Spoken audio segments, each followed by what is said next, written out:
তাসকিনের তো একটা ankle injury ছিল না আমরা জানি। সেখান থেকে এরকম একটা অনেক দিন গ্যাপের পরে আসা টেস্ট ক্রিকেটে এসেই সেই রকম একটা ইম্প্যাক্ট রাখা, I don't think it is very an easy job. But having said that, তাসকিনের ইনিশিয়াল ব্রেক থ্রু দেওয়ার যে একটা ব্যাপার, এটা আমার মনে হয় এটা আমরা এখানে দেখেছি।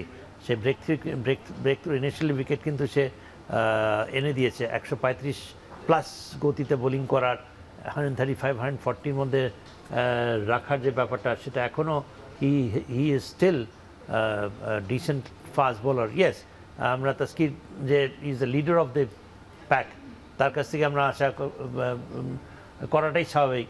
বাট অন্য বোলাররাও তো আছে, তারাও কিন্তু এখানে they are desperate to make an impact. Hasan Mahmud কেবলমাত্র খেলে এসছে। হাসান মাহমুদ 5 উইকেট নেওয়ার তার একটা অভিজ্ঞতা রয়েছে, এবং আইডিয়াল একটা টেস্ট ফাস্ট বোলারের প্রত্যেকটা জিনিস যেগুলো প্রয়োজন সব তার মধ্যে রয়েছে। এবং আই থিঙ্ক শরীফুলেরও তাই।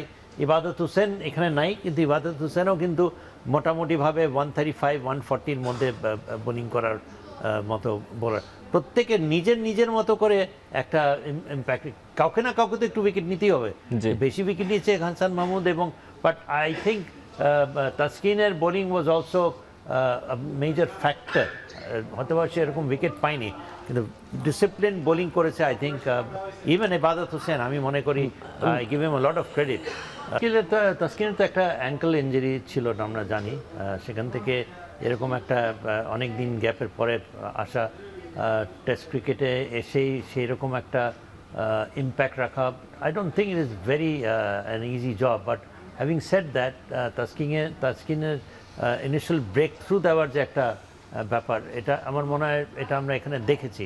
সে ব্রেক থ্রু ইনিশিয়ালি উইকেট কিন্তু সে এনে দিয়েছে। 135 প্লাস গতিতে বোলিং করার, 135 140-র মধ্যে রাখার যে ব্যাপারটা, সেটা এখনও he is still decent fast bowler. Yes, আমরা তাস্কির যে is the leader of the pack.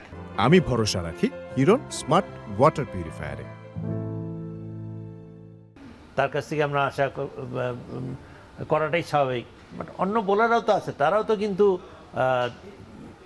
কিন্তু এখানে they are desperate to make an impact.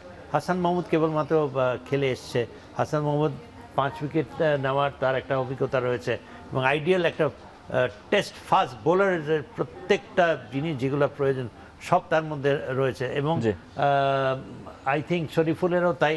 ইবাদত হোসেন এখানে নাই, কিন্তু ইবাদত হোসেনও কিন্তু মোটামুটিভাবে 135 140-র মধ্যে বোলিং করার মতো বোলার। প্রত্যেকে নিজের মতো করে একটা ইম্প্যাক্ট, কাউকে না কাউকে তো একটু উইকেট নিতেই হবে। বেশি উইকেট নিয়েছে হাসান মাহমুদ, এবং বাট আই থিঙ্ক তাসকিনের bowling was also major factor. হতে পারে সে এরকম উইকেট পায়নি, কিন্তু ডিসিপ্লিন বোলিং করেছে। I think even Ebadot Hossain, আমি মনে করি I give him a lot of credit.